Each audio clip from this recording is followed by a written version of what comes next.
How to know if a phone is 4G enabled? There is no general answer to this question. Different handset manufacturers make their phones in different ways. But you can try one of the following methods and we are sure that you will be able to find out the 4G status of your phone. 1. Check the user manual that came along with your phone. Look for the specifications section in the manual booklet and see what type of networks your phone supports. If it mentions 4G or LTE, you're in luck. Your phone is 4G enabled. 2. In case you don't have a copy of the user manual of your phone, you can head to the website of your phone maker. They often make the PDF copy of the user manual available online. 3. If that also does not work, you can go to GSM Arena website and search for your mobile handset. You will get the specifications.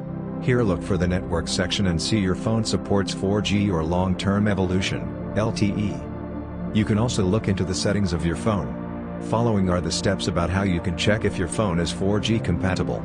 Please remember that different handset manufacturers make a slightly different layout for settings. Android phones. Go to Settings GT, Mobile Networks GT, Network Mode. Here you will see if your phone has the option of selecting a 4G LTE mode. If the mode is listed, your phone is 4G enabled. iPhone. Go to Settings GT, General GT, Cellular. Here if you see Enable 4G LTE option, your phone is 4G compatible. You can select this option to enable 4G. Windows phones. Go to Settings GT, Cellular SIM GT, Highest Connection Speed. Here you should see if LTE appears in the list. If LTE option is there, that means your phone is 4G enabled and you can select the option to connect to 4G network. Having a 4G enabled phone is not enough to use 4G services.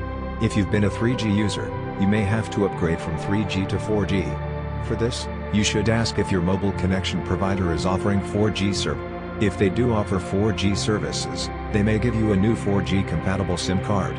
You would need to insert the new card in your phone and then you can use the 4G services.